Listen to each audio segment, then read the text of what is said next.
Well, hi guys, welcome back. Welcome to my channel. I am a worm farmer and this is my favorite worm tower that I've been raising Louisiana swamp worms in, and we're going to check on them together. So let's go do that. Let's take this lid off. They're doing well. I think this bin needs more bedding.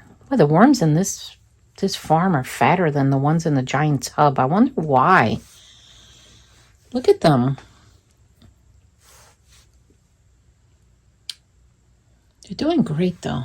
Let me see if I could angle this different so you could get more light. All right, that looks better. So let me check on them. You know, raising worms in these towers is a great option for putting all your kitchen scraps in. But I noticed that the castings sometimes gets a little more compacted. So it's important to fluff up your bins and get some air circulation in there. And you know, Louisiana swamp worms are a type of worm that they don't mind you doing this. The African night crawlers are okay once they get established. When you first get them, they might run. You got to leave the light on a few days, you know. That's just how they are. You're not going to change nature. But these guys are usually, they're okay. And the red wigglers are okay with it. But yeah, this is, if I don't fluff this up, definitely going to get like compacted. And we don't want that because then if there's no air circulation in here, this will go anaerobic. And it will definitely not be a good thing. If you all have never smelled an anaerobic bin, it's a horrible smell. Like I had it happen to me one time with African night crawlers in my bin. Like I set up all the bins the same, and for some reason that one just did it. And honestly, I had to, as I was cleaning it out, I had to walk away a few times because I wanted to like vomit. So that's why I do this. I fluff, get air in there. And they seem happy. You know, worms breathe through their skin. They just do. And they need moisture to live, though. The number one way you kill worms, and I'll probably title this video, is lack of moisture. Lack of moisture will definitely kill your worms. And you don't want to do that, especially if you're using them to compost all your kitchen scraps or Amazon boxes or whatever, cardboard, newspaper. You don't want to do that. Now, I had a little worms in here, very little amount, but it seems like, as you can see, they have multiplied. And there's quite a few now, and that's because they're happy. When you see worms multiplying, you see little babies, you see those little cocoons, you know that they're happy in their environment. So that's what they're doing. But I want to see, out of curiosity, now I'm very curious about things like this.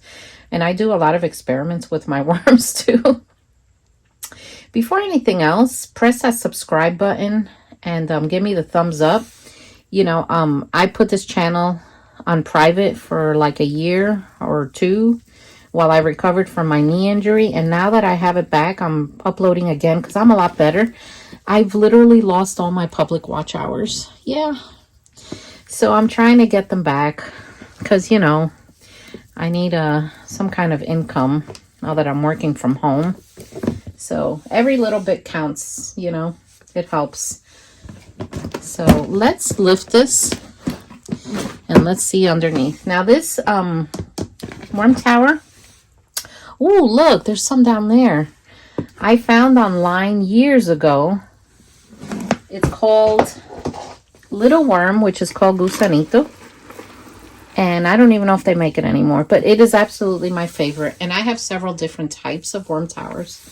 But look how many worms are down here. And this, guys, this is pure castings. You want to see what pure castings look like? There you go. Now you see that white worm right there? That is not a baby worm. That is called a pot worm. Pot worms come with moisture. They don't hurt the worm farm. They don't hurt the worms. They're just part of the composting world. And I noticed that I see a lot of pot worms when I feed my worms manure. They just happen to appear. But let's say you have a lot of them and you don't like them. Okay, see, there's another one. The way to get rid of potworms naturally is to dry out your bin. You have to dry it out a little bit. Not to the point where you can kill your worms, but dry them out and the potworms disappear. So that's another tip and trick for you. You know, it amazes me how fat these worms are. I think it's the worm chow that I'm feeding them. I make my own worm chow here on the farm with, you know, machines that I have. And let's put this back. The only reason I took them and put them back here is because there was a lot of worms down there and they were just in pure castings. So I want them up here where they're going to keep eating the newspaper and the things I give them. So right now I'm going to feed them a little surprise. They're going to love it. And I'm going to show you. So I'm going to go get that and I will be back. So, have you all ever fed wheatgrass? This is what it looks like. And this is what I'm going to feed them today. Look at the root system on wheatgrass. This is incredible. And I haven't watered it because I knew I was going to give it to them. But look, even dry, this is amazing. Look at that.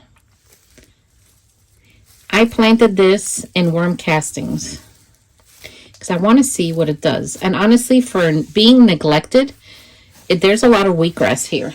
Now, if I would have paid more attention to this, it would have been thick and green and, you know, I would have had a lot more. But let me put it in one, let's see.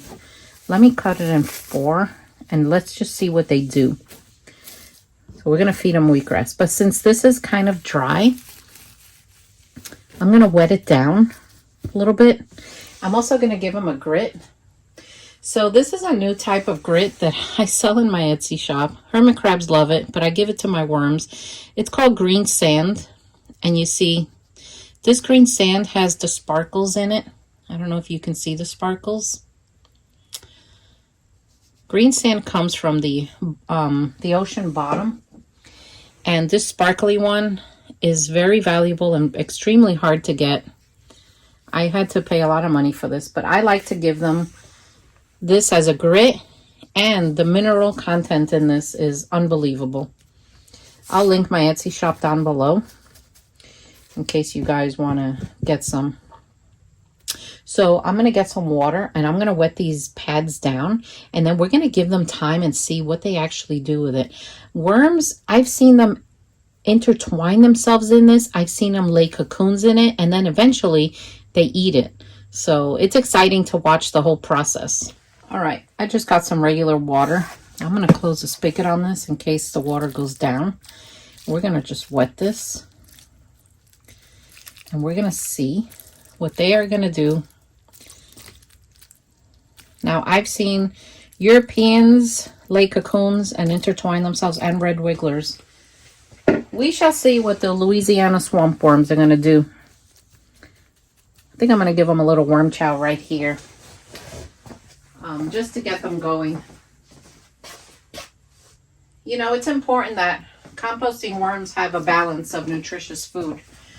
I know there's a lot of commercial worm farmers that only feed corn, and from my personal experience, and this is just what I do, I don't like feeding them only corn because I think that they need other nutrients in order to be healthy and to give good castings.